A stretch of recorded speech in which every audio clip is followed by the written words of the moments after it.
Dan seperti biasa dalam segmen aspirasi masyarakat, kami akan mengajak Anda untuk bergabung bersama kami dan berbagi aspirasi, saran dan kritik terhadap kebijakan publik atau kemudian hal-hal yang terjadi di sekitar Anda yang menurut Anda tidak seharusnya terjadi. Misalnya, bisa Anda hubungi kami langsung saja di 0451 452 414. Sudah kami buka saat ini di segmen aspirasi masyarakat untuk hari ini. Ya, selain itu, sejumlah informasi juga tadi sudah kami sampaikan. Ada beberapa informasi yang cukup mengkhawatirkan. Salah satunya datang dari Kabupaten Sigi, banjir yang kembali terjadi. Kemarin juga akhirnya salah satu rumah sakit yang berada di Kabupaten Sigi, yaitu Rumah Sakit Torabelo, akhirnya harus lumpuh begitu karena terjadi banjir dan rumah sakit, bahkan dilaporkan ada pasien-pasien dari rumah sakit tersebut yang harus dipaksa pulang begitu karena memang ruangan yang merawat mereka saat itu tidak menjamin keselamatan begitu ya. Ya, dan juga mengenai banjir yang juga terjadi, tadi ada informasi bahwa banjir tersebut juga salah satunya telah terjadi cukup parah ya. Itu yang kedua setelah di tahun 1970-an. Wah, luar biasa. Ini kita berharap bersama semoga bencana banjir ini yang selalu terjadi di Sigi setiap musim penghujan ini bisa cepat teratasi. Memang ini PR besar ya, Unggi, ya, untuk pemerintah begitu, karena memang setiap musim penghujan banjir selalu menjadi masalah di Kabupaten Sigi begitu. Dan bukan cuma banjir biasa saja, karena biasanya juga di sana ada banjir bandang begitu, karena memang mungkin ada kondisi-kondisi tertentu yang kemudian membuat Kabupaten Sigi apabila di musim penghujan kemudian akan terjadi banjir besar seperti itu. Artinya ini memang seperti yang Anda katakan tadi, memang menjadi PR besar begitu bagi pemerintah Kabupaten Sigi sendiri, bagaimana kemudian di kemudian hari hal-hal seperti ini akan dikurangi, karena artinya penyintas bencana akan terus ada begitu di Kabupaten Sigi kalau misalnya hal ini tidak diselesaikan dengan baik. Untuk Anda pemirsa yang ingin bergabung bersama kami, silakan langsung di 0451 452 414. Sudah ada penelpon? Sudah ada penelpon. Selamat sore. Selamat sore. Iya, dengan Om Palu di Ulu Jadi. Bagaimana kabar Om Palu? Baik-baik, alhamdulillah sehat walafiat. Ini saya mau tanya dulu ini. Kalau di Silai itu kan ada orang berjual ikan. Baik. Di Silai itu, sedangkan apakah mereka itu sudah diizinkan berjual di situ? Sedangkan di Silai itu ada pasar Abu Saleh. Nah, sekarang mereka berjual di ujung Jalan Taman itu, di perempatan di atas itu. Makanya kalau mereka, sedangkan orang berjual itu bukan orang Silai, orang dari Kabupaten Donggala. Nah, ini yang susah. Kalau misalnya orang dari Kabupaten Donggala, kita berbicara tentang tata niaga, saya kira pemerintah kan sudah siapkan pasar. Apakah diimpres? Apakah memang mereka berjual itu sudah diizinkan oleh pemerintah kota? Atau mungkin ada orang-orang yang di Silai itu barangkali jadi anunya kan, jadi penanggung jawab. Sehingga hal ini, karena di situ juga mobil muat batu gajah sering lewat itu tiap hari. Bagaimana kalau baku senggol, kira-kira saya bertanggung jawab. Baik, dan langsung di situ juga ada pasir. Iya, Om Palu, harapan dan masukan Om Palu, silakan. Kalau bisa mereka itu dipindahkan, boleh ke pasar Abu Silai atau boleh ke Impres. Di pasar Abu Silai itu ada di Silai. Baik. Berdekatan dengan PLN di belakang itu. Jadi sebaiknya berjualanlah di tempat yang sudah disediakan begitu ya Om Palu? Sudah disediakan. Betul, baik. Jadi mohon barangkali sampaikan, mereka yang berjual itu suruh Pol PT usir. Siapa atau ada orang yang bertanggung jawab. Baik. Siapa orang bertanggung jawab di Kelurahan Silai itu? Karena kalau saya lihat itu juga di Kelurahan Silai, saya kira lurahnya kan tidak ada barangkali dia soalukan LPM. Ya, LPM itu kan kalau LPM itu adalah DPR rakyat di kelurahan. Baik. Jangan RT-nya panggil RW-nya, sehingga siapa yang mengizinkan mereka Bajual di situ. Terima kasih. Om Palu, terima kasih di Ulu Jadi. Waalaikumsalam warahmatullahi wabarakatuh. Terima kasih untuk aspirasinya Om Palu. Semoga ini juga bisa didengarkan oleh pemerintah terkait dan juga bisa dianalisa begitu ya. Ya betul. Positif dan negatifnya. Ya seperti yang dikatakan oleh Om Palu, apabila ternyata sudah ada pasar yang disediakan, kenapa masih ada orang yang berjualan di luar pasar? Di luar pasar. Itu kan juga menjadi pertanyaan.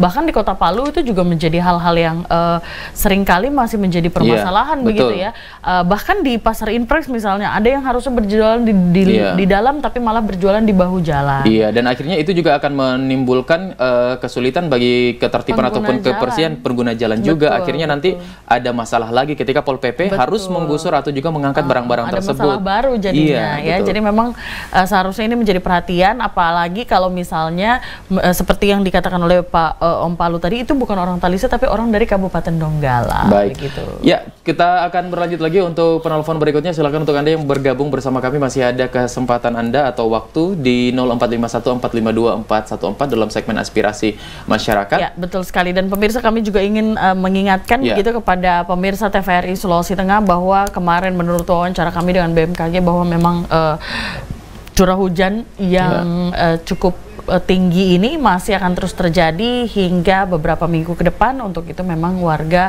diminta untuk tetap waspada, apalagi tadi kita sudah menginformasikan juga dari Parimo, sungai juga meluap, bahkan sempat membuat warga panik di salah satu desa yang ada di Kabupaten Parigimotong. Maka itu juga menjadi hal yang perlu kita waspadai bersama, adanya akibat-akibat adanya hal yang diakibatkan begitu. Baik, sudah ada Pak Tajudin di Tondo. Assalamualaikum Pak Tajudin. Waalaikumsalam. Baik Pak Tajudin, silakan langsung aspirasinya Pak. Cuma mau tanya sedikit ini Pak, masalah ini dana stimulan. Baik. Dana stimulan. Tahap ketiga. Baik. Tahap ketiga. Seperti apa Pak saat ini? Tahap kedua kan sudah selesai kan? Baik. Iya. Baik. Jadi kapan kira-kira untuk tahap ketiga ini? Jadi Bapak belum mendapatkan informasi sama sekali terkait hal itu Pak? Belum ada informasi Bu. Ya, tapi memang untuk tahap pertama dan tahap kedua sudah dicairkan. Cuma dia bilang kasih selesai dulu tahap kedua. Berarti memang sampai saat ini katanya belum selesai untuk tahap 2 begitu ya, untuk pencairan ya? Iya Bu.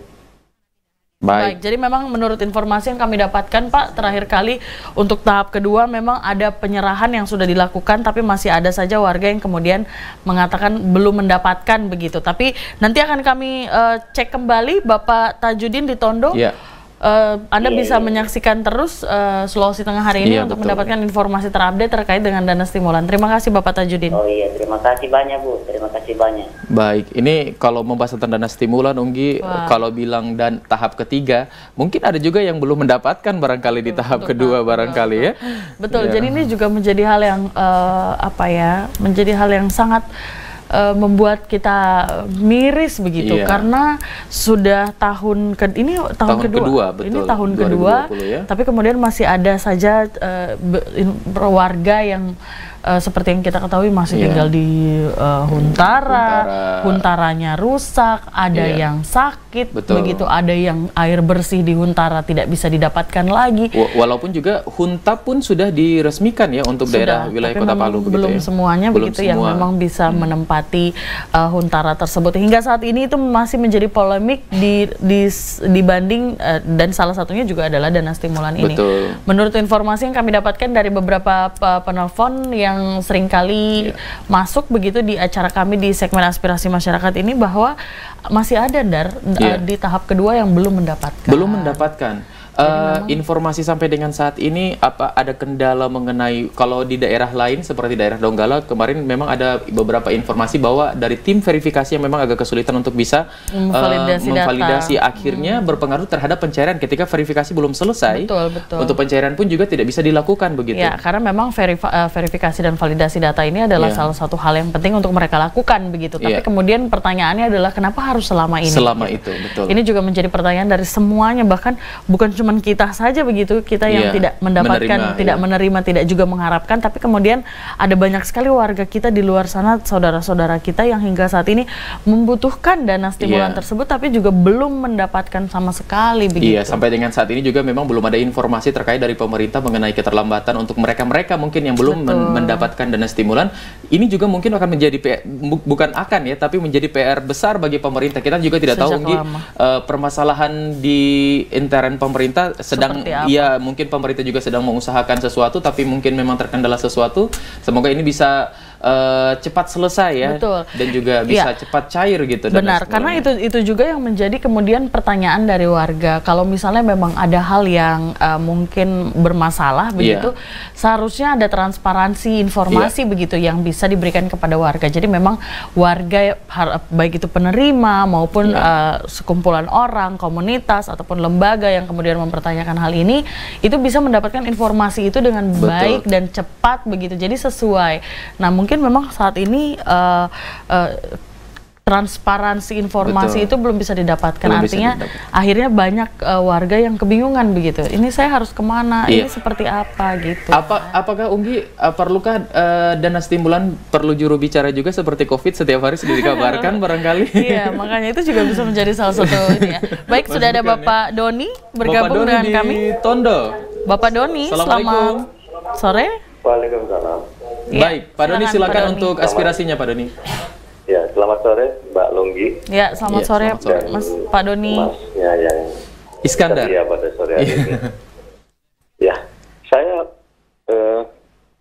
hanya menginformasikan. Baik. Jalan Soekarno-Hatta sebelum Polda Baru. Ya. Itu ada genangan air. Baik. Itu cukup mengganggu. Tolong dinas terkait bisa dibuatkan saluran sehingga kendaraan bisa lancar melewati jalan tersebut. Baik. Karena itu jalan poros, sehingga tolong diperhatikan. Setiap hujan itu menggenang terus. Kurang lebih 50 meter sebelum Polda Baru. Baik. Tolong Mbak Lunggi disampaikan kepada pihak terkait. Sekali lagi, jangan apatis. Dengar aspirasi rakyat melalui TVRI. Wassalamualaikum warahmatullahi wabarakatuh. Waalaikumsalam warahmatullahi wabarakatuh. Terima kasih Pak Doni. Ini juga lagi-lagi tentang permasalahan fasilitas di jalan memang tidak akan mungkin, bukan tidak akan ya, mungkin saat ini memang belum sesempurna yang diharapkan oleh masyarakat barangkali, apalagi tentang musim penghujan seperti ini. Tapi memang ini harus menjadi perhatian begitu untuk pemerintah, apalagi dinas terkait. Dalam hal ini memang pengguna jalan saat ini tentu merasa sangat resah begitu, karena Soekarno-Hatta kita tahu Soekarno-Hatta adalah salah satu jalan di mana pengguna jalan biasanya cukup ngebut di situ. Betul. Dengan yang biasanya pulang dari kampus atau yang mau ke kampus. Jalur lurus, kemudian juga dengan kendaraan juga yang tidak terlalu banyak, mungkin kecepatan juga lebih tinggi. Begitu. Baik, kita coba ke Pak Amiruddin dulu ya. Bapak Amiruddin, selamat sore Pak Amir. Selamat sore. Baik, Pak Amiruddin, silakan untuk aspirasinya. Waalaikumsalam warahmatullahi wabarakatuh. Silakan Pak. Pertama, ada dua yang ingin saya sampaikan, khusus aspirasi dari Sulteng, aspirasi masyarakat. Pertama begini, sebenarnya kita juga sebagai masyarakat jangan selalu menyalahkan pemerintah. Betul. Karena begini, tanpa kesadaran masyarakat sendiri dan kerjasama dengan pemerintah, susah terwujud itu pasti. Kejadian 2 hari lalu itu di Jalan Gajah Mada. Baik. Nah, jadi itu buntu. Itu kan dulu pernah sudah dibikin renase. Cuma kenapa? Karena sampah yang bertumpuk, pembuangan toko, plastik, karung, semuanya bertumpuk di situ sehingga buntu jalan untuk penyaluran ke got.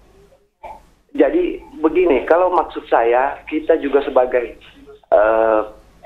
pemerintah, setiap toko yang di Gajah Mada itu tolong disampaikan juga melalui lurah bahwa siapkan bak sampah masing-masing, sehingga mobil kebersihan bisa mengangkut sampah yang ada. Kita contoh satu daerah di Malang itu setiap toko itu apabila tidak menyiapkan bak sampah mereka itu mereka tidak dikasih izinnya. Yeah. Sehingga sampah yang ada berserakan tidak lagi berserakan sehingga ada satu tujuan yang tempatnya. Ya, baik Pak Amir. Kemudian yang kedua, soal apa Pak Amir? Yang kedua, mengenai tadi dana stimulan. Baik. Sebenarnya dari BNPBD Kota Palu juga sudah menerapkan sistem 1x24 jam mereka bekerja. Jadi kalau masyarakat tidak puas di kelurahan atau di RT, silakan mencek data langsung verifikasinya ke BNPBD. Sehingga tidak ada konflik-konflik. Kalau kita selalu bertanya ke kelurahan juga berdasarkan mereka karena ada tim verifikasi. Betul. Baik, jadi Pak Amiruddin, jadi Anda benar tahu, mohon maaf Pak Amiruddin, jadi Anda benar tahu bahwa saat ini BPBD, khususnya BPBD Kota Palu, melayani 1x24 jam, begitu Pak? Saya sudah pernah ke sana membawa beberapa masyarakat. Jam 9 malam, kabisnya namanya Pak Ishak itu melayani masyarakat apa keluhan-keluhan kita, termasuk Pak Istighfar, kabis 1, kabis 2. Mereka melayani masyarakat dengan sepenuh hati. Mereka sampaikan bahwa kami tidak pernah mempersulit masyarakat yang ada. Tetapi dengan sesuai data yang Anda bawa, kadang-kadang juga masyarakat, data yang diminta tidak lengkap. Mereka mau verifikasi bagaimana. Jadi jangan juga kita pesimis terus selalu pemerintah kita salahkan, selalu pemerintah, padahal mereka juga bekerja dengan sebaik-baiknya. Tidak ada pemerintah mau menyengsarakan rakyatnya. Saya rasa itu saja. Assalamualaikum warahmatullahi wabarakatuh. Terima kasih Bapak Amiruddin. Ini informasi yang sangat bagus sekali ya. Betul, mudah-mudahan tadi Bapak Tajudin mungkin di Tondo yang membahas terkait dana stimulan saat ini masih menyaksikan, bisa langsung ke Tondo masih Kota Palu ya? Iya, betul. Jadi bisa ke BPBD Kota Palu untuk langsung menginformasikan apa yang Anda pertanyakan. Karena memang menurut Bapak Amiruddin 1x24 jam BPBD Kota Palu membuka pelayanan. BPBD Kota Palu ini untuk yang belum tahu informasi alamatnya bisa nanti nanti akan kami informasikan setelah ini untuk BPBD Kota Palu begitu ya, agar nanti masyarakat juga yang belum tahu bisa langsung tahu alamatnya dan bisa menuju ke sana. Sangat mudah juga kok untuk di googling, di mana-mana juga bisa langsung untuk mendapatkan alamat.